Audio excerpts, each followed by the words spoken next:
रहा हूँ, मतलब 3-4 days back I was watching a YouTube channel, उसमें ये बात कहा था, बड़ा सरप्राइजिंग मिला।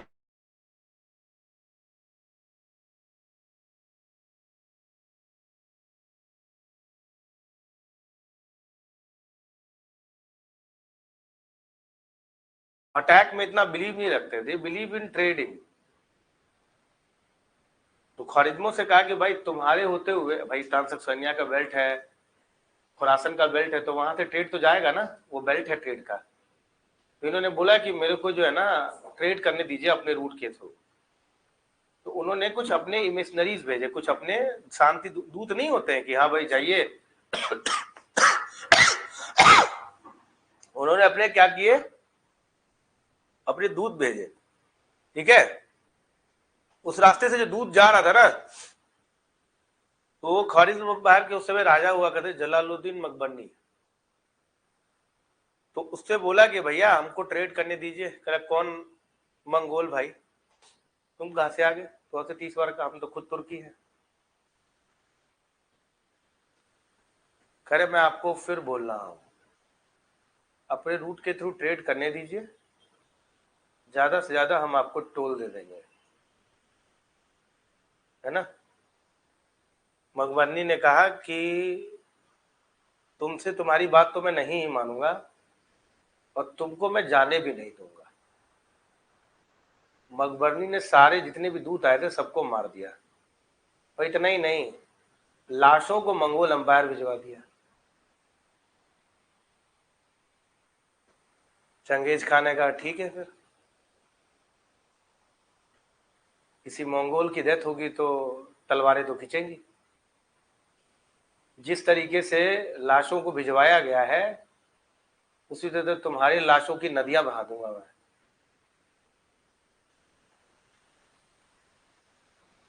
हम्म। ओके श्वेता, मैं लाशों की नदियां बहा दूंगा। जो लोग लाश लेके गए थे उसको मारा नहीं उसने। अब तुम जाओ, ये मैसेज तुम कन्वे जरूर कर देना। अकबरनी को लगा तुर्कियों से कैसे लड़ लेगा मंगोल। चंगेज खां पूरी अपनी आर्मी के साथ आए। सर आपने कभी वैसा कांड देखा है जिसमें थ्रेशर होता है, वो काटता है, और कप जो क्रॉप होता है वो कैसे फेंका जाता है? देखा है आपने? जैसे आप थ्रेशर से काटते हो, और क्रॉप जो होता है वो फैलता चला जाता है। सर इतिहास में से इसका विवरण है कि वैसे ही चंगेज खान ने मारा है, घोड़े पे। मतलब नीचे तलवार किया और काट।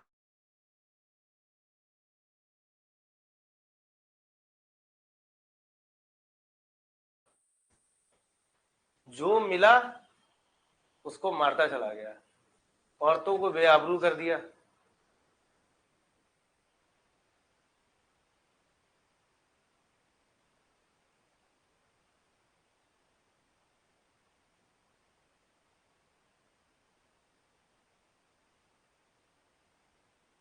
मतलब इंडस रिवर को किसी तरीके से मकबरनी ने पास कर लिया। मैंने क्या बोला? Mongol never believed in attacks, Mongols believe in retaliation, vengeance. बदले में बिलीव रखते हैं। इल्तुतमिश ने तो कुछ छेड़ा नहीं था मंगोल को। इल्तुतमिश इस बात को जानता था कि ये मकबरनी का ही किया हुआ चाल है। अब अगर मैंने मकबरनी को पनाह दे दिया तो ये तो मेरे पे अटैक कर देगा, क्योंकि बदला लेगा फिर। इसलिए गया इल्तुतमिश के पास कि भाई मेरे को मदद करो, मेरे को मार देगा ये। कहा भाई मैं तेरी मदद नहीं कर सकता, तू चला जा। और चंगेज खान ने अटैक नहीं किया भारत के ऊपर।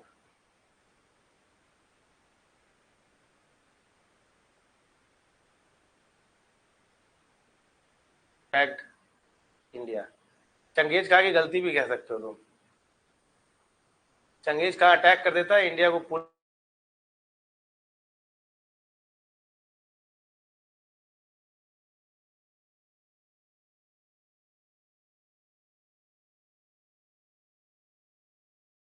मंगोल अब वो तो जो भी कह लो, क्या रीजन है क्या नहीं है, लेकिन चंगेज खां का अटैक नहीं करना इतिहासकारों में विभेद का कारण है। कुछ इतिहासकार कहते हैं कि Genghis Khan was familiar with the might of the Delhi सल्तनत एंड द इंडिया। ये फालतू कारण है, वो उससे ज्यादा पावरफुल तो ख्वारिज्म थे, इसको उन्होंने रॉट कर दिया। हाँ ये बात जरूर है कि Genghis Khan always attack in vengeance, बदले में अटैक किया उसने, क्योंकि उसने हमेशा बदले में अटैक किया है। उस समय तो कुछ बात ही नहीं थी बदले की, भाई तुमको कुछ करा ही नहीं उस आदमी ने, तो तुम क्यों अटैक करोगे इस पर, इसीलिए नहीं गया। इल्तुतमिश की इस पॉलिसी को पॉलिसी ऑफ अलूफनेस कहते हैं। क्या बोलते हैं? Policy of aloofness. अलूफनेस का मतलब क्या होता है? परवाह नहीं है, मैं छेड़ूंगा ही नहीं, स्टे अवे। समझे बात हो कि नहीं? इल्तुतमिश को बहुत बढ़िया से मालूम था कि अगर मैंने इसको पनाह दे दिया और कहीं सनक गया वो, उसे इसको पनाह दिया नहीं, वो सनका नहीं, वो चला गया, सिंधु नदी के पार ही नहीं किया उसने। समझा बात हो? This is the story of the ये। अच्छा, बाद के दिल्ली सुल्तानों ने मंगोलों के साथ ऐसा नहीं किया, बाद के दिल्ली सुल्तान लड़े हैं, बलबन भी लड़ा है, बलबन ने अपने बड़े बेटे को भेजा था, बलबन इतना पावरफुल था अपने बड़े बेटों, और यही कारण है बर्मन के डेथ का। अश्वस्थामा हतो हते नरो न गजा। क्या मतलब हुआ इसका? अश्वस्थामा मारा गया, आदमी नहीं हाथी। क्या मतलब हुआ? क्यों मैंने ये अभी बोला? जिस प्रकार द्रोणाचार्य की मृत्यु जो है उसके बेटे की मृत्यु के सुनने के बाद हो गया था, उसने अपनी आर्मी छोड़ दी, वैसे अपने बड़े बेटे डेथ के बाद बलबन एकदम हताहत हो चुका था, और दैट वाज द रीजन। उसके बाद कैकुबाद और बहुत सारे लोग आए, the empire slave dynasty decline, है ना। अब आते हैं जलालुद्दीन खिलजी, खिलजी वंश।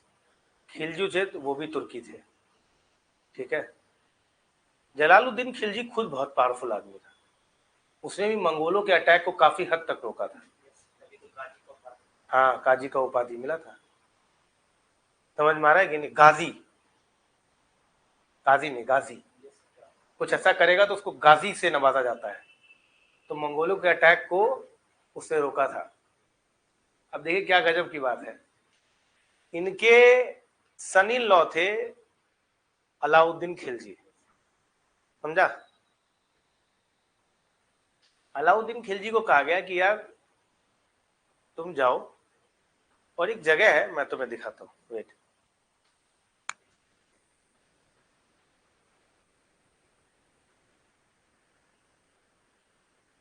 क्या हुआ रे?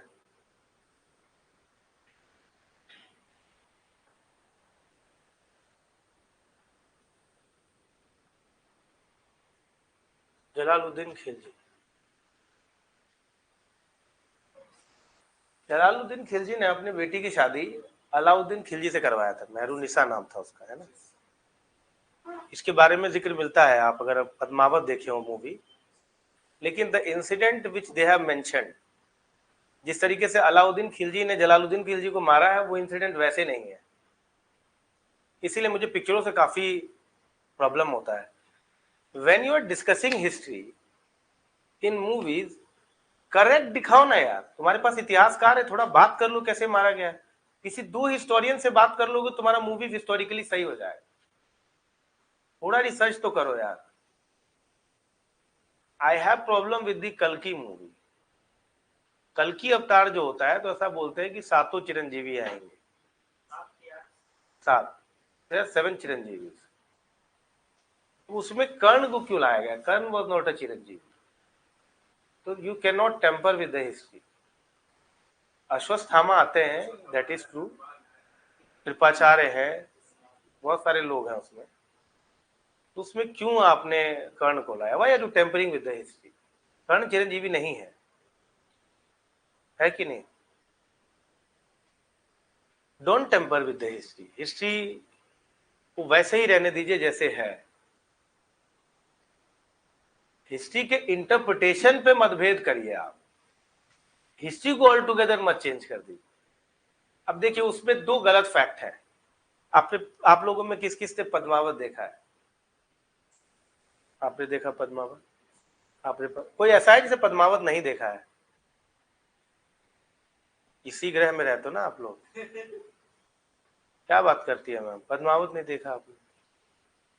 You don't like Ranbir Kapoor, Ranbir Singh ना, Ranbir Singh you don't like? All girls like Ranbir Singh. Shahid Kapoor ma'am, Ranbir Singh नहीं पसंद होगा तो शाहिद कपूर पसंद होगा। Why ma'am, why haven't you seen sir, why? नहीं देखना चाहिए, हिस्टोरिकल मूवीज तो देखनी चाहिए ना।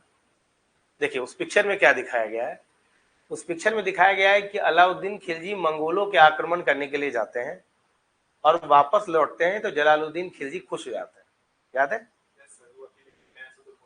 तो कहते हैं कि तुम जो मांगो, जो तुम्हें मांगना है, तो वो बोलते हैं कि जो आपको देना है दे दीजिए। उसी में शादी होती है और वो कहते हैं कि तुम्हारे लिए एक स्लेव ला रहा हूं मैं, मलिक कफूर, जो शुतुरमुर्ग के साथ आता है, और फिर उसी के अगले इशू में उसको मार देता है, मार देता है। ये इंसिडेंट सही नहीं है। इंसिडेंट हुआ क्या है, there is a place called Devagiri, वहां पे यादवों का रूल हुआ करता था। देखो देवगिरी दिखाई दे रहा है,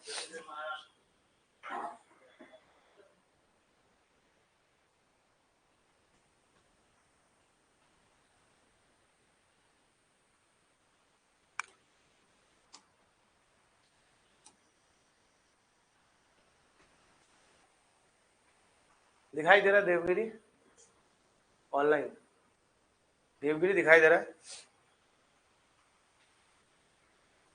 do not go outside, do not go outside, use 2-3 mosquito repellent, hit का इस्तेमाल करिए।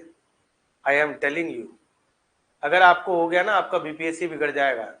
आई कैन टॉलरेट एवरीथिंग, मेरे को एग्जाम नहीं देना है, तो you guys can not tolerate. अभी आपका सितंबर में एग्जाम है, 10 दिन चला जाएगा बढ़िया से।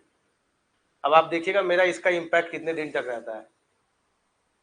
It is very exhausting. किसी को हुआ है डेंगू आज तक? 10 से 15 दिन का खेल है पूरा डेंगू। 10 दिन का तो खेल है ही, निकलने में ही आपको समय लग जाएगा बहुत।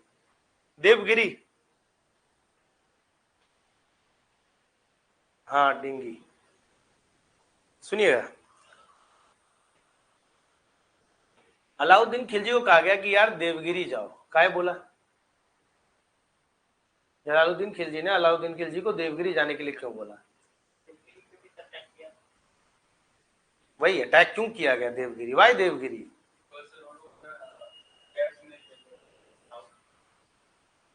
वो सब ना इमीडिएट रीजन जरूर हो जाते हैं, कुछ और रीजन है।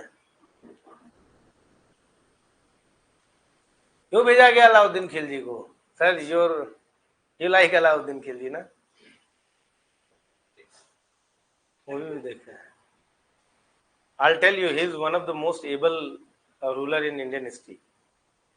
बहुत एबलेस्ट है, जिस तरीके से पिक्चर में दिखाया वैसा नहीं। हाँ, he is a bisexual guy, he was a bisexual guy, that I agree. It is a sexual orientation of anybody. I can be a bisexual person, but that cannot be prejudice नहीं किया जा सकता मुझे। और पहले के बहुत ज्यादातर बादशाह जो होते थे, कल्चर था बाइसेक्सुअलिटी का। he was a bisexual guy, that is proven fact, समझ में आ गया? बट बाइसेक्सुअल होना is the sexual orientation, right? You can not prejudice anybody just because he is a bisexual, तो वैसा नहीं कर सकते आप ना। It is as natural as we are, उतना ही नेचुरल है, one can be, right? One of my friend was bisexual, तो वो होता है, it can be possible. Okay, Rashtrakuta capital नहीं है, यादवा का कैपिटल देवगिरी है। देखो देवगिरी के लोकेशन को देखो, just have a look on the Devagiri location. Devagiri location is near to Gujarat, point number 1। Point number 2, Devagiri is a entrance to South India. बहुत गजब का लोकेशन है देवगिरी का। Why you want to get close with Gujarat? Your problem is with Rajput. तुम्हारी समस्या राजपूतों के साथ है, गुजरातियों के साथ नहीं है। तुम गुजरात के पास, तुम कहोगे सर ट्रेड के लिए, प्रॉब्लम तो तुम्हारे गुजरात राजपूतों के साथ है ना, रणथंभौर, चित्तौड़ के साथ प्रॉब्लम है ना तुम्हारी? प्रॉब्लम तो किसके साथ है? राजपूतों के साथ है ना? गुजरात क्यों जा रहे हो? राजपूतों को जीत लो, वैसे भी गुजरात के पास पहुंच जाओगे।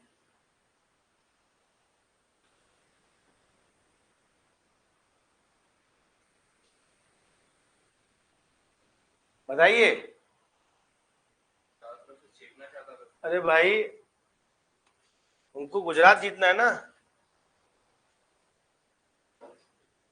तुम पागल हो गया, ऐसे जाओगे?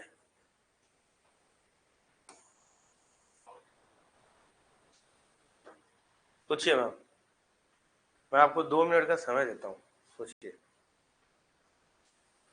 ये तो बेवकूफी हो गई कि देवगिरी जाओ मलवा होते हुए, फिर गुजरात जाओ, फिर अंतमबोर जाओ, फिर चित्तौड़ जाओ। ये क्या चल रहा है? और यही रूट फॉलो किया गया है, मालूम है आपको? पहले गुजरात जीता गया है, फिर रणथंभौर, फिर चित्तौड़। डायरेक्ट रणथंभौर चित्तौड़ क्यों नहीं जीता? सोचिए सर, सोचिए। अलाउद्दीन जी खिलजी तो बेवकूफ नहीं है, ये तो मेरे को पता है।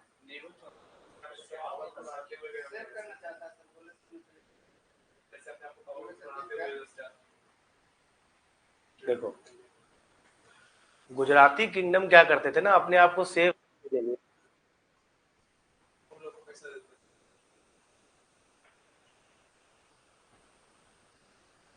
हाँ, दीपक कुमार। हाँ। अरे यार, क्यों नॉक कर रहे हो यार? से हालत टाइट है यार तुम। क्या प्रॉब्लम है दीपक कुमार यार?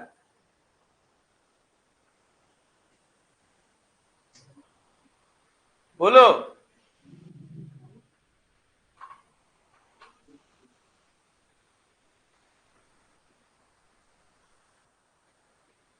अभी करोगे तो ब्लॉक कर देंगे।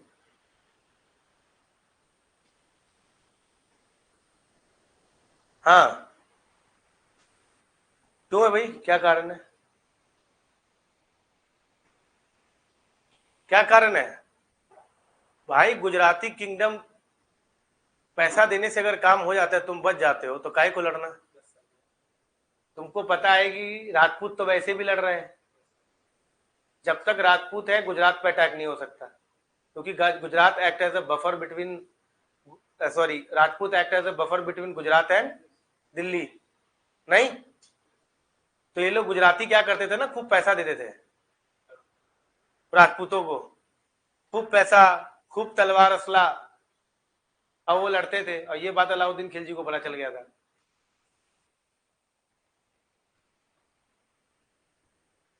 समझे बातों की नहीं? नहीं समझा? तो इसने क्या किया, देवगिरी जीता, देवगिरी के बाद गुजरात पर अटैक किया, गुजरात अटैक करने के बाद उसको जीत लिया, और 1000 दिनार पे मलिक कफूर को खरीदा। बात समझा कि नहीं? समझा? अब जब गुजरात चला गया, तो रणथंभौर और चित्तौड़ भी चला गया, क्योंकि उसको तो पैसा मिल नहीं रहा है। यही कारण था कि चित्तौड़ जीत गया था। वो सीज क्रिएट कर दिया था उसने, सप्लाई रोक दिया था उसने। खैर, ये थोड़ा सा आगे बात करेंगे हम। अभी क्या हुआ, देवगिरी जीत गया वो, तो खूब पैसा बटोरा उसने। जलालुद्दीन खिलजी ने क्या कहा, भैया जो पैसा जीते वापस दोगे कि नहीं? अरे भाई दीपक कुमार, वो बख्तियार खिलजी है यार। कह रहा है खिलजी नालंदा यूनिवर्सिटी जला दिया यार। अरे भाई, वो बहुत पहली घटना है स्लेव डायनेस्टी में। तुम यार, तुम इधर आओ यार। अलाउद्दीन खिलजी की कहानी चल रही है यार, तुम क्या कर रहे हो?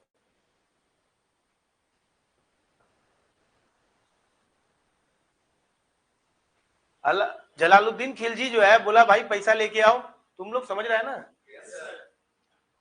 जलालुद्दीन खिलजी बोला कि पैसा ला के जे के आओ, देवगिरी जीते हो, इतना पैसा कमाए हो, काहे नहीं दे रहे हो?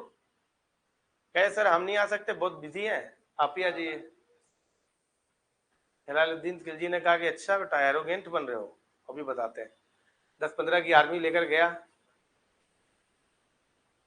सर जी, अलाउद्दीन खिलजी ने सर कलम कर दिया और तलवार की नोक पर अलाउद्दीन खिलजी ने जलालुद्दीन खिलजी का सर डाल दिया और लेके गया और पूरे दिल्ली के बाजार घूमा और यमुना नदी में उसको डाल, नहीं नहीं, किले के ऊपर डाल दिया, किले के ऊपर टांग दिया।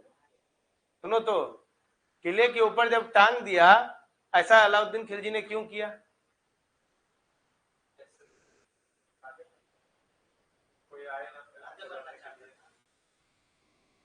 ताकि जनता में उसका भय उत्पन्न हो सके, डर बना दे। जब जलालुद्दीन खिलजी के साथ ऐसा हो सकता है तो हम तो आम जनता है भाई, हमारा साथ क्या हुई है, नहीं समझा? आता है अलाउद्दीन खिलजी, राजा बना लेता है। अलाउद्दीन खिलजी के सामने दो सबसे बड़ी समस्या है, एक राजपूत, दूसरा मंगोल। कहते हैं कि अलाउद्दीन खिलजी के समय में मंगोल तो दिल्ली तक पहुंच गए थे, उसको सीरी फोर्ट बनाना पड़ गया था। अब सवाल था कि इतनी समस्याओं से लड़ने के लिए चाहिए थी आर्मी। अलाउद्दीन खिलजी के पास इतना पैसा तो था नहीं, क्योंकि ना ही उसके पास गुजरात था, ना ही उसके पास बंगाल था। क्या करे अलाउद्दीन खिलजी? आर्मी चाहिए, जगीर वो बांट नहीं सकता, इतनी बड़ी आर्मी कैसे होगा? अलाउद्दीन खिलजी ने सबसे पहला काम किया revenue reforms. That's why I say Alauddin Khilji the strategic leader. उसको पता है कि उसे कैसे काम करना है, उसने स्ट्रेटेजिक रिफॉर्म्स किए।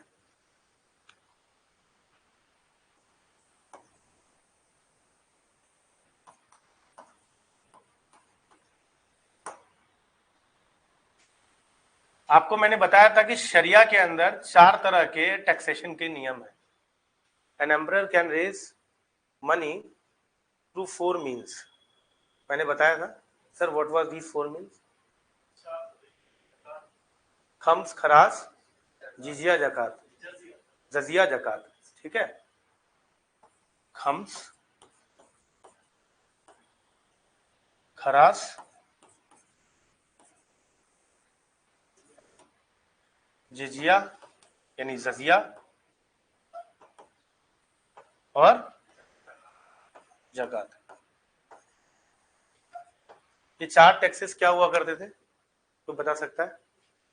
सर शिष्य ना सर, आई डोंट वांट, नहीं सर, पिलग्रिमेज टैक्स नहीं है, गलत। पहले आप खम्स बताइए। खम्स जो था वो बूटी कलेक्शन था। बूटी कलेक्शन क्या मतलब हुआ? मैंने अटैक किया, अटैक करने के बाद जो लूटी हुई संपत्ति हुई वो हुआ। नियम क्या था? 4 पचई कौन लेगा? 4/5 एरिया सेना लेगी, 1/5 एरिया राजा लेगा। भारतीय सुल्तानों में अलाउद्दीन खिलजी वो पहला शासक है जिसने जिजिया शरिया के नियम को बदला है। इसने उल्टा कर दिया, इसने कहा कि 4 पचई मैं लूंगा, 1 पचई मैं सैनिक को दूंगा।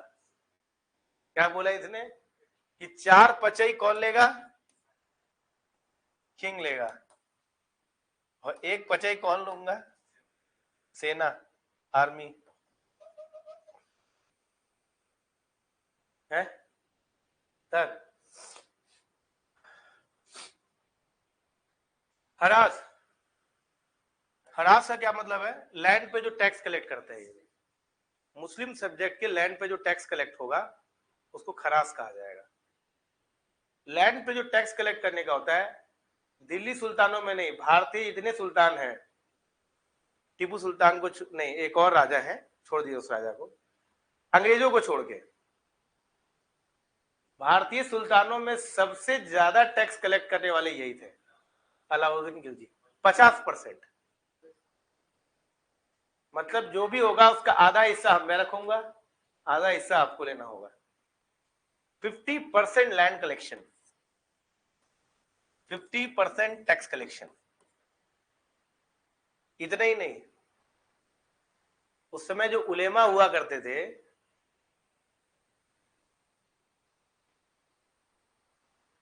उलेमा को कई बार जमीन दे दिया जाता था। याद है आपको, मैंने बताया था कि ब्रह्मदेव होता है गुप्ता डायनेस्टी में, ब्राह्मणों को जमीन दिया जाता था। उलेमाओं को जब काफी जमीन दिया जाता था कि भाई तो आप पठार हो, अरबी हो, तो आपको जमीन मिलना चाहिए, तो कुछ जमीन दे दिया गया कि भाई वहां का लैंड कलेक्शन वगैरह करिए। अलाउद्दीन खिलजी वो पहला शासक था जिसने जितने भी उलामाओं की जमीन था उसको क्राउन लैंड के अंदर ले लिया था। इनफैक्ट कोई प्राइवेट प्रॉपर्टी थी ही नहीं, सबको क्राउन लैंड के अंदर डाल देते, खलीसा लैंड बोलते हैं। देखिएगा, अलाउद्दीन खिलजी की उलेमाओं से बनेगी नहीं, समझे बातों की नहीं। अगर उलेमाओं से बनती ना तो ये जो खम्स का नियम है ना, ये पलटते ही नहीं हो, क्योंकि ये शरिया का नियम है, अरबी तुरंत इसका विद्रोह कर देंगे।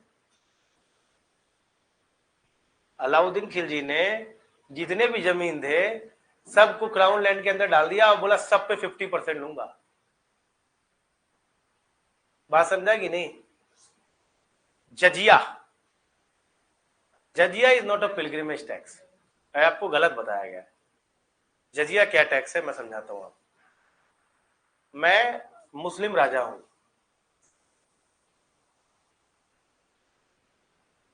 मेरा बनता है कि मैं मुस्लिम सब्जेक्ट को प्रोटेक्ट करूं, since I am a Muslim, so since you are a Muslim, so it is my responsibility to protect you. मंसूरनामा भी मैंने इसी बात पे लिखा है कि मुस्लिम सब्जेक्ट को हर हाल में मुझे प्रोटेक्ट करना चाहिए, है ना। अब चूंकि मैं मुस्लिम राजा हूं, मेरे अंपायर में नॉन मुस्लिम्स भी हैं, तो नॉन मुस्लिम्स के प्रति मेरी कोई जिम्मेदारी नहीं है। बात भी सही है। नॉन मुस्लिम्स के बोरिंग हो रहे हैं क्या? मैं थोड़ा धीमे बोल रहा हूं, मेरे बस की बात नहीं, मैं I am over stretching my self. मैं कल से बैठा नहीं हूं सर, ऐसे क्लास लेने आ रहा हूं ना, पैरासीटामोल 2 खाया हूं, एक 3 बजे, एक 7 बजे। आपको बता नहीं सकता हूं कि how weak I am right now. तो मैं जितना मेरे से हो पा रहा मैं उतना स्ट्रेच कर रहा हूं। I am not sure whether I will be able to take class for tomorrow और नॉट। अगर मैं खड़े होने लायक रहूंगा आई विल डेफिनेटली टेक, समझे सर। सर सुनिए, क्या चल रहा था। हाँ, मैं, me being a Muslim Raja, I have responsibility to protect a Muslim subject. You are Muslim, I am Muslim. अरे मानो, you are Muslim, I am Muslim. My responsibility to protect you, right? And that is why I have been given Mansoor as a Muslim Sultan. But since you are a non-Muslim and I am a Muslim and you are living in a Muslim empire, I don't have any responsibility to protect you. Either you convert yourself into Muslim Islam, या तो आप convert हो जाइए, या फिर मी being अ मुस्लिम सुल्तान, अगर मुझसे protection चाहते हो कि कोई तुम पे अटैक करे तो मैं तुमको बचाऊं, तो भाई तुमको जजिया देना पड़ेगा। धार्मिक करी है पर पिलग्रिमेज टैक्स नहीं है, पिलग्रिमेज टैक्स एक अलग है। तुम गौर करना, अकबर ने जजिया और पिलग्रिमेज ये दोनों हटाया था। बात समझा कि नहीं। पिलग्रिमेज टैक्स एक अलग चीज है, जजिया एक अलग चीज है। जजिया is a sort of protection tax कि तुम्हारे पास 2 ऑप्शन है, इधर you convert yourself into Islam, मैं तुम्हें ऑप्शन दे रहा हूं, मैं तुम्हें मार थोड़ी ना रहा हूं, या फिर तुम्हें जजिया देना पड़ेगा, मैं तुम्हें प्रोटेक्शन नहीं दूंगा। This is rightly so. भाई तुम्हें मैं क्यों प्रोटेक्ट करूंगा भाई, you are not accepting my ideology, you are not accepting my ideology and I am not here for charity. You are not accepting my ideology, in fact you are anti ideology, you are against my ideology. My ideology is not to worship idol worship, you are worshipping idol. In my empire you are doing such activities that is blasphemy for the Islam. I am not glorifying this thing, I am just telling you from the perspective of Alauddin Khilji. मैं अलाउद्दीन खिलजी के संदर्भ में आपको समझाने की कोशिश कर रहा हूं। मुझे ये मत समझिएगा कि मैं वो कह रहा हूं कि अलाउद्दीन खिलजी सही थे, लॉजिकल भी है ना, थोड़ा सा समझो बात को यार। अच्छा, सैनिक को जिसको मैंने कहा है कि भाई तुमको जिहाद करना है, उसको क्या बोलूंगा मैं? वो सैनिक क्या बोलेगा मेरे को, भाई एक बात बताइए, आप जिहाद जिहाद कर तो रहे हैं, लेकिन तुम्हारे यहाँ जो तुम्हारे ही अंपायर के अंदर नॉन मुस्लिम है, उसके प्रोटेक्शन, उसके कन्वर्जन के लिए तुमने क्या किया? वो बोलेगा भाई कि हमने उनको प्रपोजल रखा, वो कन्वर्ट नहीं हुए तो जिजिया दे रहे हैं, बोले को तो हो जाएगा ना, है? बात समझे कि नहीं? और पैसा भी मिल गया, क्योंकि नॉन हिंदू सब्जेक्ट ज्यादा है, माफ करिए नॉन मुस्लिम सब्जेक्ट ज्यादा है, तो अच्छा खासा अमाउंट भी मिल रहा है जजिया के तौर पे। बात समझा कि नहीं? अब जो नहीं दे पा रहे हो कन्वर्ट हो जा रहे हैं, कह रहे भाई हो जाने दो यार। whatever Muslim you see in India, whoever so, all are converted. Sir हर आदमी को लगता है वो अरबिक है, वो जिस मुस्लिम से पूछेगा वो बोलेगा मैं अरबिक हूँ, मैं तो ऑल कन्वर्टेड।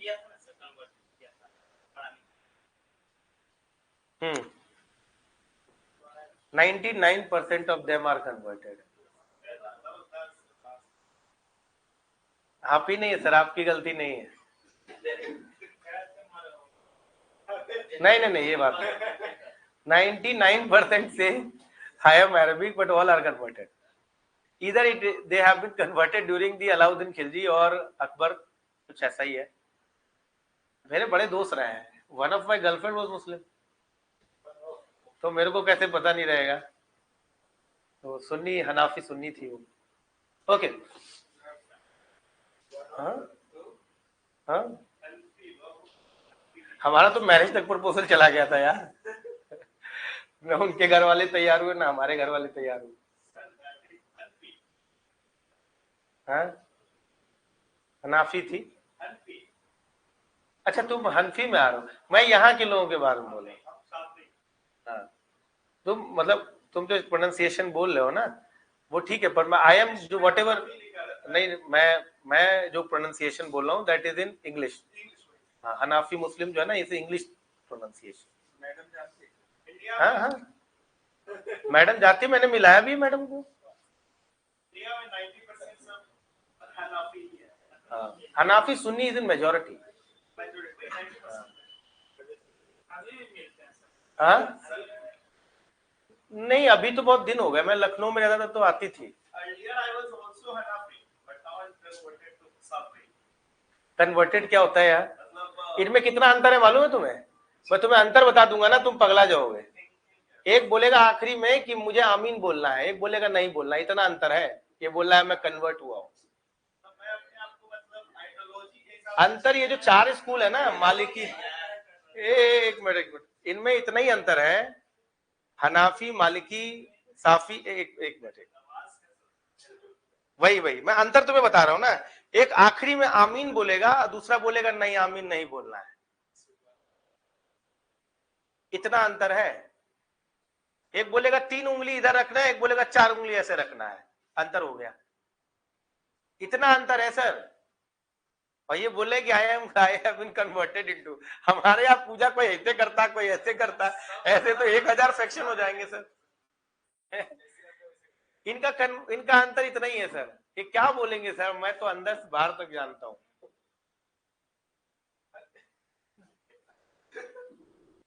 समझे सर कि नहीं? I was converting myself to get married, फिर मैंने कहा छोड़ो यार, सामने वाला तैयार ही नहीं है तो क्या करा।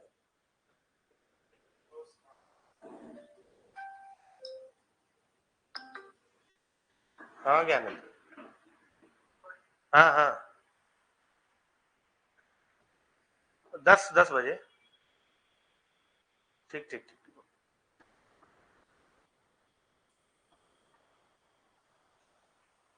समझा क्या हुआ यहाँ पर? हरास, ये ले लिया। जजिया जानते हो, इसे सॉर्ट ऑफ प्रोडक्शन टैक्स है ना। और जकात इज फॉर मुस्लिम्स।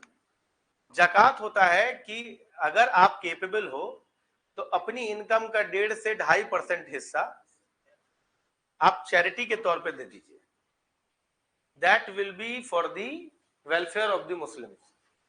आप देखिएगा मुस्लिम फैमिलीज में जाइएगा तो some of them provide ration to the poor section, some of them provide money, अपने मेड को मनी दे दिया, नहीं समझे बातों की नहीं। या फिर वक्फ बोर्ड होता है उसमें भी कई बार लोग जकात देते हैं, है ना। तो ये तरीका है इनका, लेकिन जो है दीज आर द 4 टैक्सेस। अब अलाउद्दीन खिलजी में जजिया में क्या अंतर किया जो बताएगा स्क्रीन।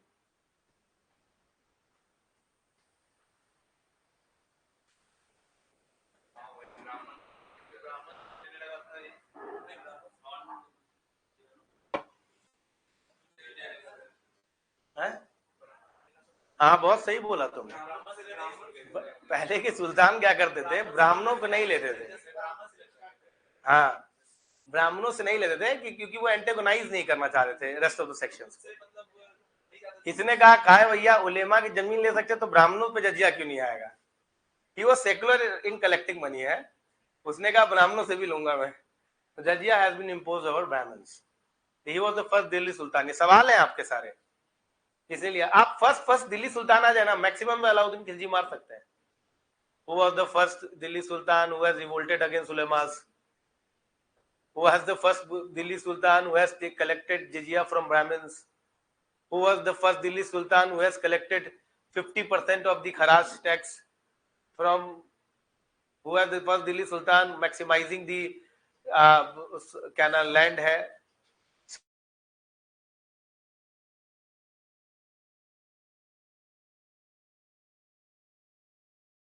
बड़ा पसंद करता था। अच्छा वो पिक्चर में जो बोलता है, राइट।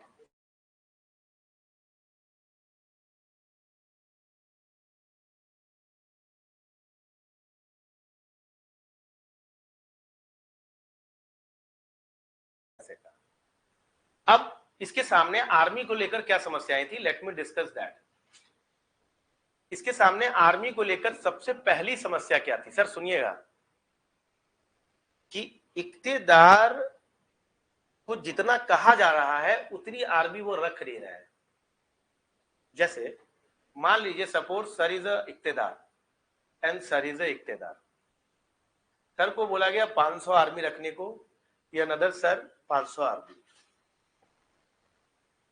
दोनों सर में दोस्ती है। इन्होंने क्या किया कि जो 500, मैं यहां पे लिखता हूं otherwise you won't be able to understand.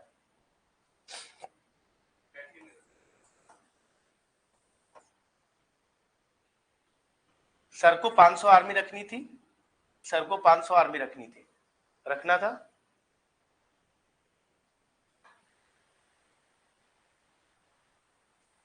पांच सौ रखना था। दोनों सर में दोस्ती है, तो कहा यार एक काम करते हैं, हम भी 300 रखते हैं, 500 में बहुत पैसा देना पड़ता है, हम भी 300 रखते हैं। चेक करने आएगा तो ये 200 तू मुझे दे देना, जब तेरा चेक करने आएगा तो मैं तुझे 200 दे दूंगा, बस प्रॉब्लम। ऐसे में इफेक्टिव तो 600 आर्मी है, दिखा 1000 रहे। अब लड़ने जाएंगे तो हम तो ये सोच के लड़ने जाएंगे हमारे पास आर्मी 1000 की है, पर एक्चुअली में 600 है। पहली समस्या। दूसरी समस्या अरबी घोड़ों की। अरबी horses suppose to be the one of the best races in horse. अरबी घोड़े बहुत अच्छे माने जाते हैं मैम, है ना। अब अगेन सेम प्रॉब्लम, 500 सवार है तो 500 घोड़े होने चाहिए इनके पास, 500 इधर होने चाहिए, है 300 घोड़े और ये वही कर रहे हैं। दूसरी समस्या। तीसरी समस्या ये थी कि इनको इतना पैसा कहां से दिया जाए। अलाउद्दीन खिलजी आराम से एक दिन बैठे, दारू पी रहे थे, सोचे क्या करा जाए, क्या किया जाए। और मंगोल तो कभी भी आक्रमण कर सकते हो, तो दिल्ली तक पहुंचने वाले हैं थोड़े दिनों में। तो इन्होंने सुबह सुबह एक फरमान जारी किया कि जितने भी सैनिक होंगे सबको कैश में सैलरी दी जाएगी। इस प्रकार भारतीय इतिहास में वो पहला दिल्ली सुल्तान है जिसने अपने लोगों को कैश में सैलरी दिया है। अब आर्मी ने यानी सैनिकों ने विद्रोह कर दिया। जब विद्रोह किया तो अलाउद्दीन खिलजी ने पूछा कि भाई विद्रोह का क्या कारण है। तो उन्होंने बोला सर एक बात आपसे कहना था, मान लीजिए एक सैनिक को 1000 रुपए आप देते हो, मार्केट में कभी कोई सामान 10 रुपए का होता है, कभी 100 का होता है और कभी 1000 का हो जाता है। अब ऐसे में अगर आप हमको सैलरी 1000 रुपए देंगे और मार्केट में सामान 1000 रुपए, तो मैं तो पूरे महीने भूखे मर जाऊंगा। काइंड में जब आप मुझे सैलरी दे रहे थे, चावल दाल सब्जी वगैरह, तो उसमें हम खा पी ले रहे थे महीने भर। लेकिन 1000 रुपए में चावल दाल सब्जी मिलना मुश्किल है, क्योंकि कभी किसी चीज का रेट बहुत बढ़ जाता है, कभी किसी चीज का रेट कब तब बढ़ जाता है। सैलरी कैश में तब दिया जाता है जब मार्केट में प्राइस रेगुलेटेड हो। नहीं समझा? तभी तो आज आपके यहाँ आरबीआई है, क्योंकि आपको सैलरी में कैश मिला, तो आरबीआई आपके इन्फ्लेशन को कंट्रोल करता है। नहीं तो आपने इकोनॉमिक्स से पढ़ा होगा कि आरबीआई का काम है कि इन्फ्लेशन कंट्रोल करे, खास करके डिमांड साइड को कंट्रोल करे, और सरकार सप्लाई साइड को देखती है। अभी देखिए, कभी अभी 100 रुपया आपका टमाटर मिल रहा है, तो ऐसे कोई भी कुछ भी हो जाता तो सरकार के लिए टेंशन होता है यार, कि हम सैलरी में दे रहे हैं, इनको कैश में सैलरी दे रहे हैं, इनकी चीजें बढ़ जा रही घट जा रही हैं, तो कल की डेट में विद्रोह हो सकता है ना। सामने वाला बोलेगा नहीं नहीं, मेरे को मत दीजिए, मेरे को टमाटर ही दे दीजिए आप। नहीं समझा मैं क्या कह रहा हूं? तो सैलरी बिना मार्केट रिफॉर्म के पॉसिबल ही नहीं है। नहीं समझा? नहीं। अलाउद्दीन खिलजी ने इसको कॉग्निजेंस में लिया। अलाउद्दीन खिलजी क्या कह रहा है, मैं कॉग्निजेंस में ले रहा हूं आपकी बात, आपको मार्केट रिफॉर्म की टेंशन है ना, मैं देखता हूं। अलाउद्दीन खिलजी ने कुछ बहुत सीनियर लोगों को अपने कैबिनेट में बिठाया। अब बोला कि ऐसे ऐसे सैनिकों की समस्या है, और मैं नहीं चाहता कि सैनिक दुखी रहे, क्योंकि अगर सैनिक खुश रहेंगे तभी मैं कोई युद्ध जीत पाऊंगा, और युद्ध मेरा जीतना बहुत जरूरी है, क्योंकि मंगोलों का आक्रमण जो है चरम पर है। जितने भी सैनिक, जितने भी पढ़े लिखे वर्ग के लोग थे, उन्होंने कहा मार्केट रिफॉर्म करिए सर। कहा क्या करें? कहा एक काम करिए, जितनी भी जरूरत की चीजें उसका एक लिस्ट बनाइए, चावल दाल सब्जी कपड़ा घी तेल, सबका एक लिस्ट बनाया गया, गोश्त मांस मछली, सबका एक लिस्ट बनाया गया। लिस्ट को दो पार्ट में बांटा गया, एक खाने पीने का और एक कपड़ा पहनने का, और दो पार्ट में लिस्ट बांटा गया, और सबका एक रेंज दे दिया गया कि भाई चावल जो है वो 2 रुपए से 3 रुपए में बिकेगा, दाल 4 रुपए से 5 रुपए में बिकेगा, तेल इतने में बिकेगा, फलाना इतने में बिकेगा, और ये मंडी के बाहर लगा दिया गया, और ये साफ साफ ट्रेडर्स को कह दिया गया कि इसी रेट में सामान बिकना चाहिए। अगर इससे 1 रुपए भी ज्यादा हुआ तो चमड़ी उधड़वा दूंगा मैं। This was the statement given by Alauddin Khilji. समझ में आया? इसका एक किस्सा भी है, अभी बताऊंगा मैं थोड़ी देर में। अब हुआ ये कि चमड़ी उधड़वाने की बात हुई, तो ट्रेडर्स ने कहा ठीक है। अच्छा, अब ऐसा केवल रेट दे देने से नहीं होता, हो सकता है अंदर में करप्शन हो। इसने ना 2-3 स्पाई को रखा और कुछ ऑफिसर अपॉइंट किया मार्केट के लिए, शहनाई मंडी बरीच स्पाई, रात दिन वो घूमते रहते थे एक्टिंग करके कि कितने रुपए दे रहे, कितने रुपए दे रहे, कितने रुपए दे रहे, एक भय का माहौल बना हुआ था। तो कुछ लोग क्या करने लगे कि रेट तो सेम रखने लगे, लेकिन तौल में करप्शन करने लगे। तो ये बात अलाउद्दीन खिलजी के कान में पहुंचा। अलाउद्दीन खिलजी ने 1 केजी मीट मंगवाया, वो मीट 800 ग्राम निकला। अलाउद्दीन खिलजी उस बरीद के साथ गया कि किस दुकान से तुमने लिया, उसके शरीर से 200 ग्राम मांस निकाल लिया। वो 200 ग्राम मांस तलवार की नोक पे लेके पूरे मार्केट घुमा वो। डर।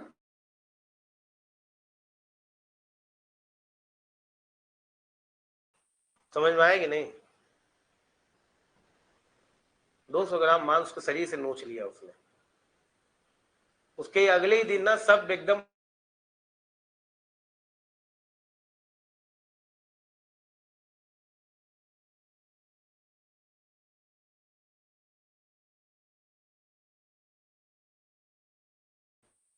मेरे शरीर में इतने मांस नहीं है कि मांस उधड़वा सकूं अपना। 100-150 ग्राम ज्यादा देता है, ले लीजिए, मेरी तरफ से आप जरूर खाइएगा। With in price, such was the market regulation at that time. दो तरह की मार्केट थी, ठीक, मार्केट रिफॉर्म हुआ। तो अब समझ, अब सैनिकों से पूछा कि अब कोई दिक्कत, कहा नहीं सर कोई दिक्कत नहीं। और अब हमको दिक्कत है। हमको पता चला है कि इक्तेदार बराबर मात्रा में सैनिक नहीं रख रहे, घोड़े भी नहीं रख रहे, तो हर एक सैनिक का एक हुलिया बनाया गया, उसका निशान लिखा गया, और वो किस इक्तेदार के अंदर है वो भी लिखा गया, और वो हुलिया उसको अपने इस एरिया में बांध के रखना था। नहीं समझा बात को? आप बोलेंगे सर वो बैच निकाल के दूसरे को दे दे, नहीं सर, निशान कहां से निकाल के देंगे? समझा बातों की नहीं? अब आप करो। नहीं समझा? इतने दर गिरे हुए लोग थे कि घोड़े के बदले खच्चर रख दे रहे थे, और तुम अलाउद्दीन खिलजी को बर्बाद करो। करप्शन आज पहली बार थोड़ी ना है यार। अब तुम ये बताओ, तुम एक इंपॉर्टेंट वॉर में हो, तुमको पता चला कि घोड़े के बदले खच्चर जा रहा है तुम्हारे साथ, तुम्हारा हालत क्या होगा? एंड यू आर एक्सपेक्टिंग कि घोड़े हैं, सोच लो भाई आगे काहे नहीं भाग रहा ये, पता चला वो खच्चर है, म्यूल, गधा है, उससे वजन ही ढोवा सकते हो, भाग तो नहीं सकेगा वो। तो अलाउद्दीन खिलजी क्या गलती भाई, वो भाई तलवार के नोक पर है यार वो बंदा, समझो इस बात को। मैं इस क्लास बोरिंग अ बिट, है ना, थोड़ा सा आज बर्दाश्त कर लीजिए।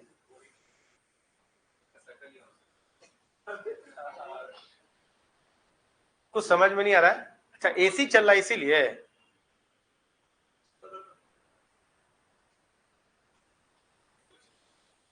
अभी ठीक है? देखो हमको लगा दुखी है कि क्या पढ़ा रहा है यार।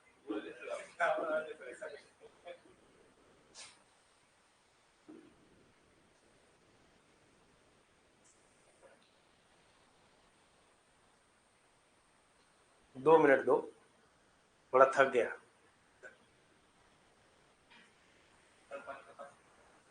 नहीं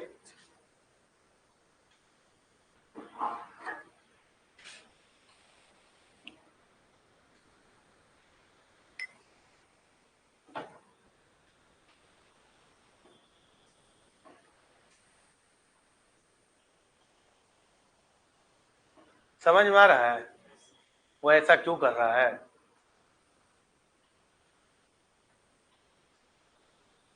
तुम उसको सनकी बोलोगे?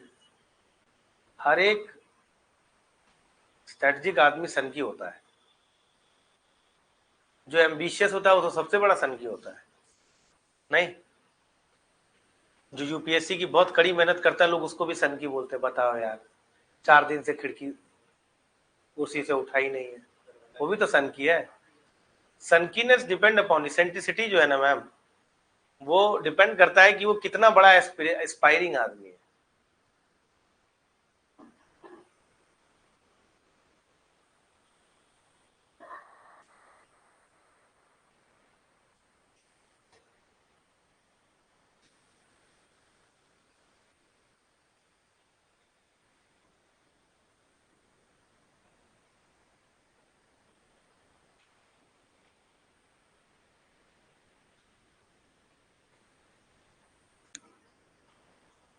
हम्म,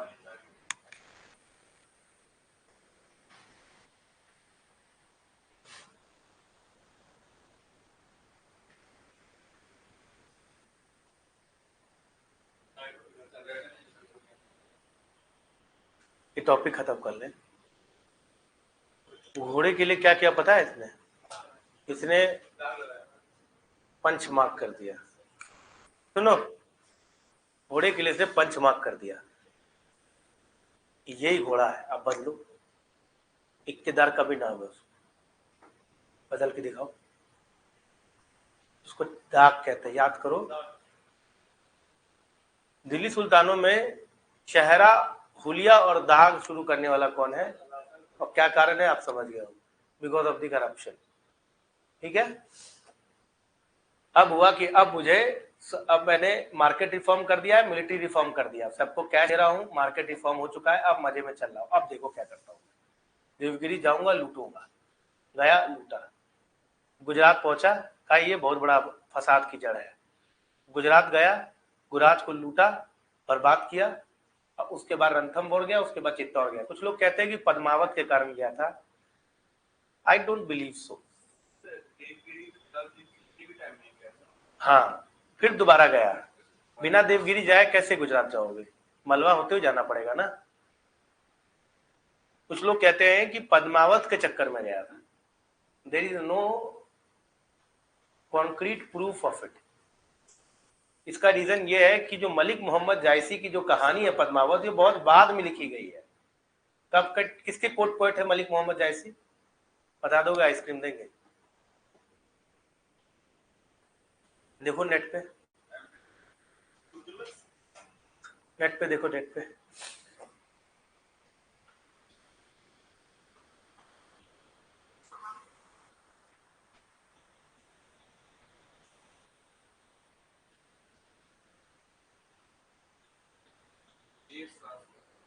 हाँ, शेरशाह सूरी के कोट में है, मुगल आ गए हैं।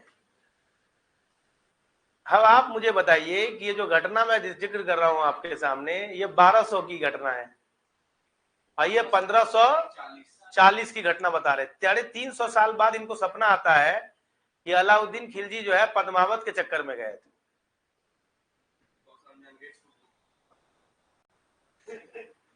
थोड़ा सा ना, थोड़ा सेंस रखना चाहिए।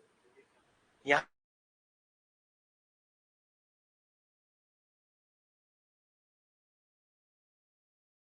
में थे उसी समय में, उसके बारे में तो अच्छा बोला था सर, इसका बलवन उसके जो पिता के जो तबीयत में से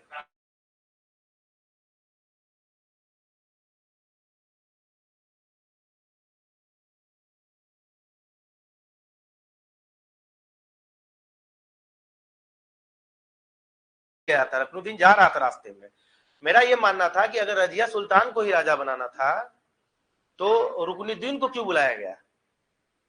तो बोल रहे थे कि ना कोई आया नहीं था। नहीं नहीं नहीं, सुनो, सवाल ये नहीं था कि आया कौन था और गया कौन था। रजिया सुल्तान के अलावा ये बात कौन जानता है कि इल्तुतमिश ने उसको राजा बनाया? बस इतना बात अवध ओझा बता दें हमको।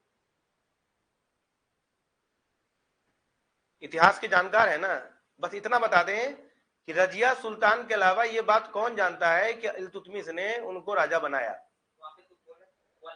मैं आपको I can give references, Irfan Habib पढ़ लीजिए, सतीश चंद्रा पढ़ लीजिए।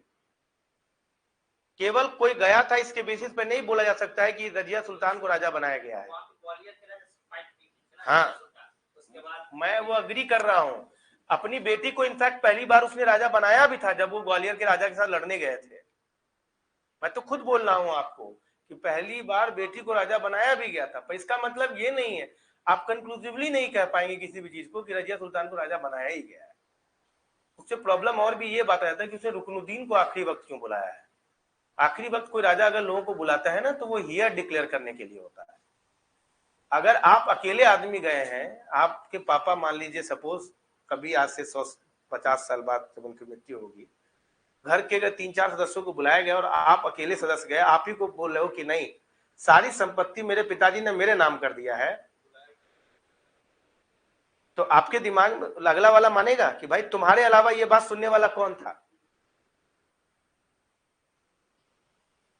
अकबर के समय में भी ये घटना हुआ था, मालूम है तुम्हें? अकबर के समय में 2 लोग थे राजा बनने वाले, सुन लो। अकबर का तबीयत बहुत खराब था। अकबर के समय में 2 लोग राजा बनने वाले थे। जहांगीर ने विद्रोह कर रखा था तो अकबर नहीं चाहता था कि वो जहांगीर हो। खुसरो जिसको आप शाहजहां बोलते हैं, चाह रहे थे कि इसको बना दिया जाए, लेकिन वो उस समय बच्चा था। तो ये जो ये नहीं है रतन, ये जो आपके इनके जो जर्नल थे, मान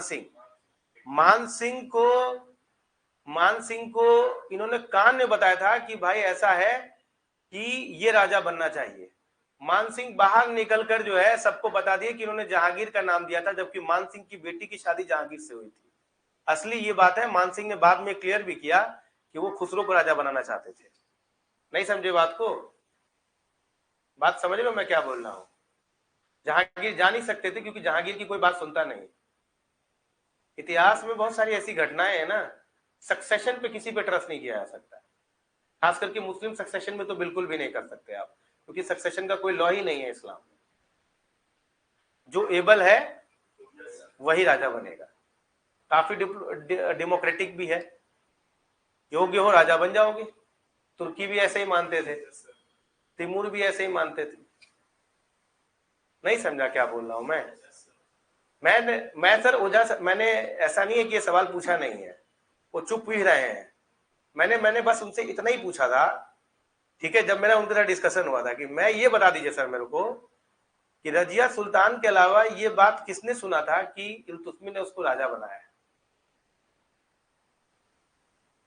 मेयर इस बात पे नहीं कहा जा सकता है कि उसने पहले भी एक राजा बनाया था, पहले किन कंडीशंस पे राजा बने थे नहीं पता मेरे को। She was definitely able ruler, पर सक्सेशन उसको मिलेगा जरूरी नहीं है।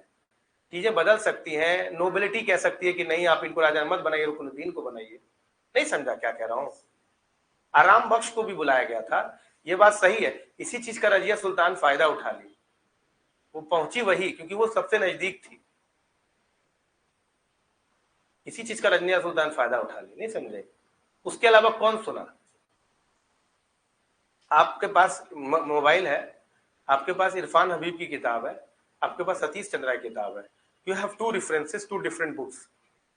आप दोनों बुक में किसी का भी रेफरेंस दिखा दीजिए मुझे कि इसके अलावा इल्तुतमिश की वाइफ ने सुना, या इल्तुतमिश के बेटे ने सुना, या इल्तुतमिश के चहलगमी ने सुना। कोई नहीं सुना। रजिया सुल्तान ने सेल्फ प्रोक्लेम कर दिया कि मैं राजा हूं। समझी बात होगी नहीं? This is the point of dubious fact. हालांकि इतिहास ऑप्शनल में इसकी जगह होती है। अभी अपन कहां थे? कैसे पहुंचने का तरीका था? देवगिरी गया, देवगिरी से गुजरात जीता, रणथंभौर और चित्तौड़। गुजरात इसके लिए बड़ा इंपॉर्टेंट कैंपेन है। क्यों? एक तो गुजरात मिल गया और दूसरी बात उसको मलिक कफूर मिल गया। Malik Kafur was the one two whom he can trust. He was his wife also. समझ में आ रहा है कि नहीं? आपको अगर देखना है तो बिनते दिल एक गाना है, you can see the intimacy between them, है ना? तो उसको था कि भाई he is the most trusted partner. समझ में आ गया? तो कहा कि भाई अब तू जा, मैं मंगोलों को देखता हूं। समझ में आ रहा है कि नहीं? 1000 दिनारी भी कहते हैं इसको, क्योंकि गुजरात में इनको 1000 दिनार में खरीदा गया था। बच्चा बाजार से। ये पूछा जाता है कि कितने दिनार में खरीदा गया और कहां से खरीदा गया, तो बच्चा बाजार में 1000 उसी में 1000 दिनार से उसको खरीदा गया, तो 1000 दिनारी भी कहते हैं। फिर कहा गया कि दक्षिण भारत की तरफ आप जाइए। Malik Kafur the most trusted slave of Alauddin Khilji, उसको अलाउद्दीन खिलजी ने एक साफ साफ इंस्ट्रक्शन दे दिया था कि जीतना, रॉट करना और आखिरी में वहां के राजा को राजा बना देना। नहीं समझा? टाटा मारो, हम्बल करो और बोलो देख तेरे को राजा बना रहा हूं, तू मेरे अंदर शासन करेगा। मलिक कफूर ने भी ऐसा ही किया। मलिक कफूर देवगिरी जीता, उसके राजा को राजा बना दिया। काकातिया वरंगल जीता, वहां के राजा को राजा बना दिया। द्वार समुद्रम जीता, वहां के राजा को राजा बना दिया। पैसालास द्वार समुद्रम। पांड्यास मदुरई जीता, वहां के राजा को रामेश्वरम तक पहुंच गया वो, डीप साउथ तक, और वापस चला गया। This is the master stroke played by the Alauddin Khilji. This is the mistake done by Muhammad bin Tughlaq. The same thing was done by Muhammad bin Tughlaq also. Same चीज मोहम्मद बिन तुगलक ने भी किया। मोहम्मद बिन तुगलक ने भी क्या किया, दक्षिण भारत पर अटैक किया। पर मोहम्मद बिन तुगलक और अलाउद्दीन खिलजी में एक बहुत बड़ा अंतर है। क्या अंतर है? नहीं, मोहम्मद बिन अलाउद्दीन खिलजी ने दक्षिण भारत को जब जीता तो वहां के राजा को राजा रहने दिया। मोहम्मद बिन तुगलक ने उसको अपने अंदर मिला लिया। नहीं समझा है? अब मैं why I am telling this a master stroke. ये मास्टर स्ट्रोक क्यों है?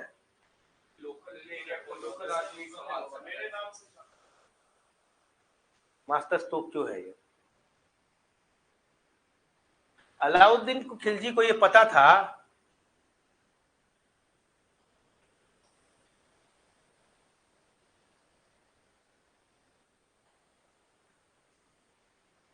दो मिनट,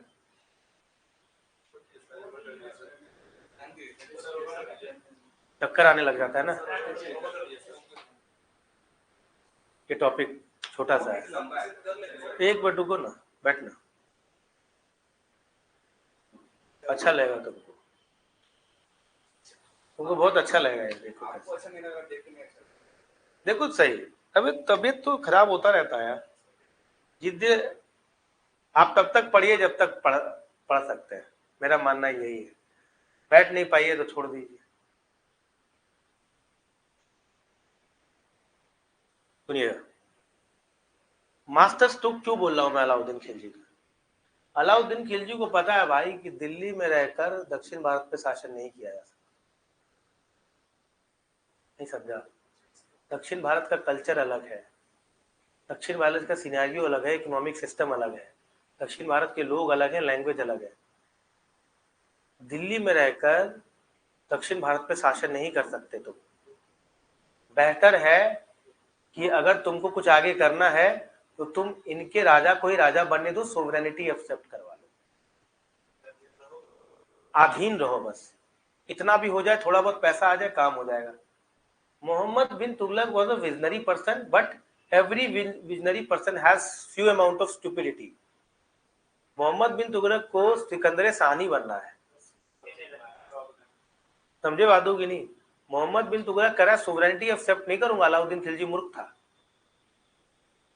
मैं क्या करूंगा, मैं पूरा का पूरा जीत कर अपने अंदर ले लूंगा। आप देखना मतलब मोहम्मद बिन तुगलक का मैं आपको दिखाऊंगा, पूरा का पूरा भारत है, जहाजनगर को छोड़ के, उड़ीसा वाला बेल्ट को छोड़ के पूरा का पूरा भारत जीत लिया उसने। अब प्रॉब्लम क्या हुआ, उसे भी ये बात मालूम है कि दिल्ली से रहकर रूल नहीं हो सकता है, तो उसने क्या किया, कहा मध्य भारत में चले जाते हैं, देवगिरी चले जाते हैं, दौलताबाद, वहां से दिल्ली का शासन करना भी आसान होगा और दक्षिण भारत में भी आसान होगा। पर एक चीज मोहम्मद बिन तुगलक भूल गया कि मंगोलों का आक्रमण भी चल रहा है, तो वो पूरी दिल्ली को उठा के लेके चला गया, कहां पे, दौलताबाद। अब उसने आर्मी को वहां प्लेस करके रखा कि अगर मंगोल अटैक करेगा तो तू एक काम करना, तू अटैक कर देना। अब उसको 1 साल की सैलरी दे दिया उसने, एडवांस। अब जब तुम किसी आदमी को 1 साल की सैलरी एडवांस दे दोगे ना, वो मक्कार हो जाएगा, पीपा के बैठ जाएगा वो। आधी आर्मी भाग गया और 1 साल की आर्मी के चक्कर में उसका कॉफर भी खत्म हो गया पैसे का। जब देखा कि आधी आर्मी जा चुकी है तो मंगोलों ने दिल्ली पर अटैक कर दिया। अब दिल्ली बचाने के चक्कर में वो भागा, तब तक में दक्षिण भारत जो है डिसइंटीग्रेट हो गया और ब्राह्मणी अंपायर और विजयनगर अंपायर हो गया। आप कहीं के नहीं रहे, कहीं के रहे, आधे लोग भी मारे गए कैपिटल शिफ्ट करने के चक्कर में। दिल्ली भी ऑलमोस्ट आपके हाथ से जाने वाला था, दौलताबाद में भी आप सेट नहीं हो पाए। दक्षिण भारत पहले तो कम से कम अलाउद्दीन खिलजी के टाइम में, अलाउद्दीन खिलजी के टाइम में पहले क्या था, कम से कम लोगों ने सुजरैनिटी तो एक्सेप्ट किया था। अब तो आपके टाइम में वो भी नहीं है, इंडिपेंडेंट हो गए सब। इतना ही नहीं, अब ये कॉमेडी ऑफ एरर शुरू होगा। जब कॉफर खत्म हो गया तो गंगा यमुना दोआब में तुमने टैक्स लगा दिया। अब उस समय में ड्रॉट था, सूखा पड़ा हुआ था, लोगों ने विद्रोह कर दिया। उस विद्रोह को दबाने के लिए आपने उनको टैक्स दिया, उनको आपने लोन दिया, तक्कावी दीवाने को ही लोन देना शुरू कर दिया लोगों ने, लोगों ने बेटियों की शादी करना शुरू कर दिया उस पैसे से। अब उस लोन को चैनलाइज करने के लिए उसने सिक्के से छपवाए कॉपर के, लोगों ने अपने घर में उसको पीटना शुरू कर दिया, काउंटरफिट करेंसी शुरू हो गया वहां पर। काउंटरफिट करेंसी शुरू हो गया तो लोगों कहने लगे कि भाई यहाँ तो सामान ही इतने नहीं जितने सिक्के हैं। इसने बोला नहीं नहीं गलती हो गया, चलो भाई हटाओ सिक्के, हम सोना भाई दे रहे हैं। लोगों ने सारे सिक्के फेंक दिए घर गांव में और उसके वजह सोना ले लिया और इसकी बुरी हालत हो गई। फिर इसको और पागलपन चढ़ा, ये बोला हमको खुरासन ट्रांसोक्सानिया जीत के सिल्क रूट जाना है, हमको सिकंदर सानी बनने का इसको भी कीड़ा काटा था। अरे भाई तुम्हारा भारत तुमसे समझ नहीं रहा है, तुम खुरासन कहाँ जा रहे हो? कराची में एक्सपेडिशन हिमालय भेज दिया, भेज रहे हैं 1000 आदमी, आ रहा है 2 आदमी। अरे भाई तुम्हारी सिचुएशन भी तो देखो यार। मैं नहीं बोलता हूं कि ग्रोथ नहीं करना चाहिए, ग्रोथ करना चाहिए, पर एज पर योर सिचुएशन। तुम्हारे पास पैसा नहीं है यार, तुम एक्सपेडिशन कर रहे हो यार। अलाउद्दीन खिलजी क्यों मैं उतना उसको ग्रेट मानता हूं दिल्ली सुल्तानों में? अलाउद्दीन खिलजी ने पहले सैलरी कैश में इंपोज नहीं किया है, पहले उसने रेवेन्यू मजबूत किया है कि पहले पैसा जितना बटोर पाओ उतना तो बटोर लो।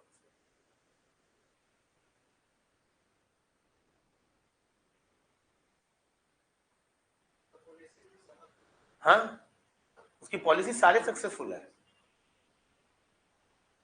अकलमंद है ना, स्टेप बाय स्टेप काम कर रहा है। तुम यार ये पद्मावत मूवी से पगलाओ मत, उसने तो पागल दिखा दिया उसको, भाई बहुत स्ट्रेटेजिक रूलर है, समझे बात हो कि नहीं?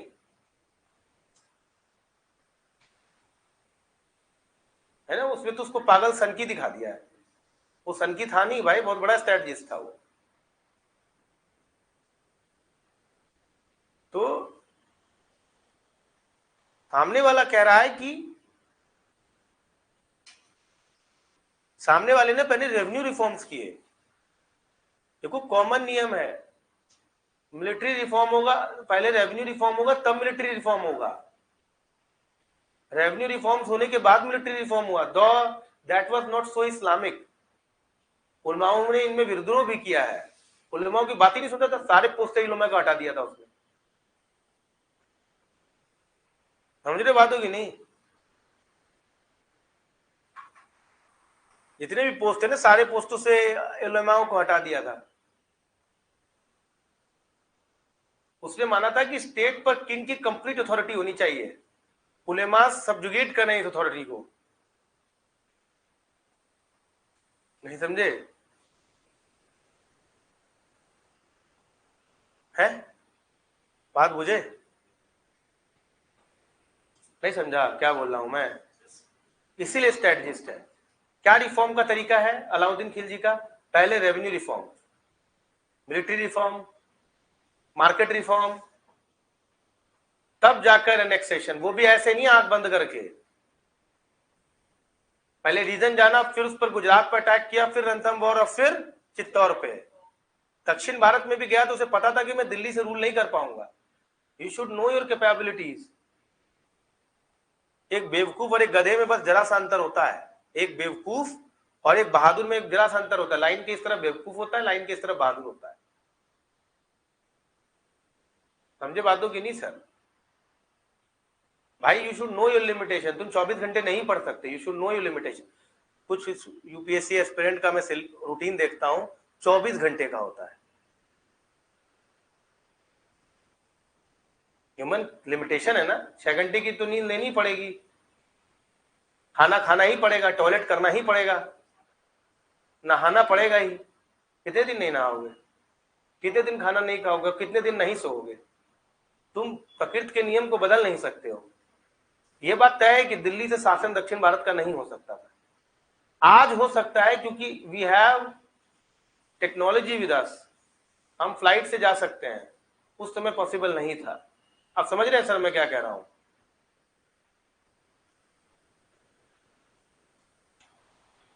अलाउद्दीन खिलजी के मृत्यु के बाद मलिक कफूर शासक रहे थोड़े दिन बाद, उसके बाद वो डिसइंटीग्रेट हो गया अंपायर खिलजी का।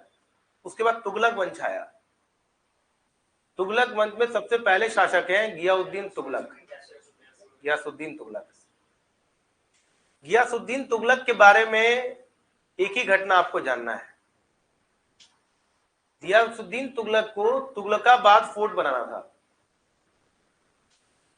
तुगलकाबाद उस समय के एक बहुत बड़े सूफी सेंट हुआ करते थे, उनका नाम था निजामुद्दीन औलिया। तुगलकाबाद फोर्ट में उनको लेबर्स की जरूरत थी और निजामुद्दीन औलिया एक बाउली बनवा रहे थे, उसमें भी उनको भी एक लेबर की जरूरत थी। तो दोनों के बीच एक अग्रीमेंट हुआ कि दिन में जो लेबर्स होंगे वो तुगलकाबाद फोर्ट में रहेंगे और रात में जो लेबर होंगे वो बाउली बनाएंगे। ये वही प्रकृति के नियम के अगेंस्ट जा रहे हैं। अगला वाला सोएगा कब? तो रात में धीमे धीमे लोगों ने आना बंद कर दिया।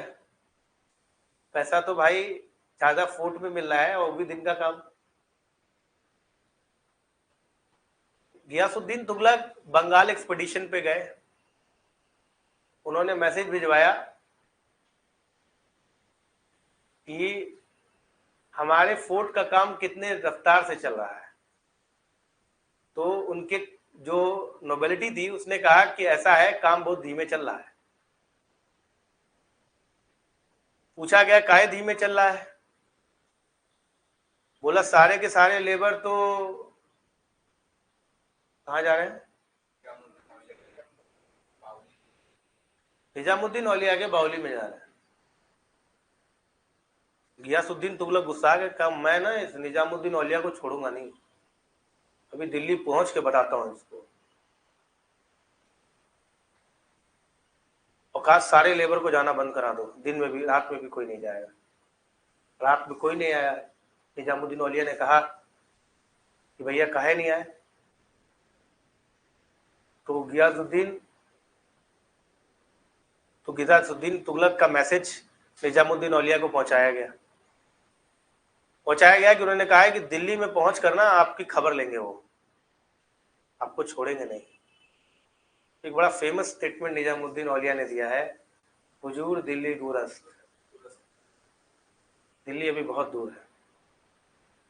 और उसी समय एक शाप निजामुद्दीन औलिया ने दिया है तुगलकाबाद फोर्ट को। वो शाप तो फारसी में है लेकिन मैं आपको हिंदी में समझाता हूं। कहा कि इस फोर्ट में तुम्हारी नस्लों में कोई नहीं रहेगा, इस फोर्ट में केवल कुत्ते और चूहे का बसेरा रहेगा। एक वो दिन और एक आज है। तुगलकाबाद फोर्ट एकदम रींग पड़ा हुआ है, कोई नहीं रहता है। एस्ट्रोलॉजिकल एएसआई ने भी उसको बहुत ज्यादा जो है उसके केयर टेकिंग पे काम नहीं किया है। गियासुद्दीन तुगलक के बाद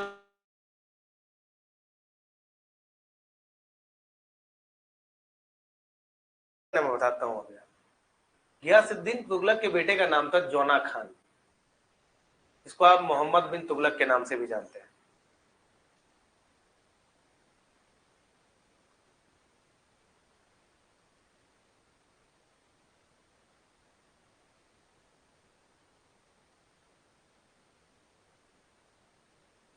क्या नाम था उनका? शेख सलीम चिश्ती। अपने बेटे का नाम सलीम उन्हीं के नाम से पड़ा है। वो क्योंकि उनके बेटे आखिरी वक्त में जो है उन्हीं से कहते कि मेरा एक संतान हमको दे दीजिए, तो सलीम उसी के नाम पे पड़ा है। उन्हीं के कहने पर जाओ तुम्हारा जो है वंश खिलखिलाएगा। उसमें सूफी सेंट जो बोल देते थे काफी सही था और बात भी सही हुआ। जब उन्होंने बोला कि हुजूर दिल्ली दूरस्त, तो वो दिल्ली आए। जोना खान ने बंगाल एक्सपेडिशन में जीतने की वजह से एक बहुत बड़ा जो है समारोह रखा। उसमें एक बहुत बड़ा पवेलियन बनवाया, इतना बड़ा, इसमें ये हाथी से आ रहे थे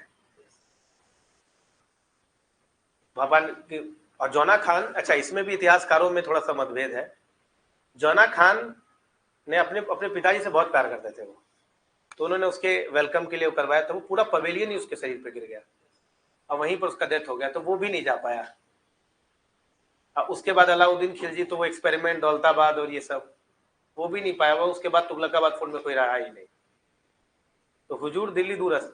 अब इतिहासकार कहते हैं कि निजामुद्दीन औलिया का बहुत बड़ा भक्त था जौना खान, तो कहीं ना कहीं इन दोनों के बीच में नक्सस रहा होगा जिससे मरवाया गया। पर दूसरे इतिहासकार कहते हैं नहीं, जौना खान अपने पिता से बहुत प्यार करता था, ऐसा नहीं हो सकता है। खैर हमें हिस्ट्री में ऑप्शनल में जाना नहीं है, यहाँ पर बस इतना समझिए कि दैट वाज द डेथ इधर एक्सीडेंटल और कॉन्स्पिरेसी, कुछ भी हो सकता है। समझ में आ गया? Tomorrow I will be discussing about Muhammad bin Tughlaq subject to the health conditions. Thank you. हाँ।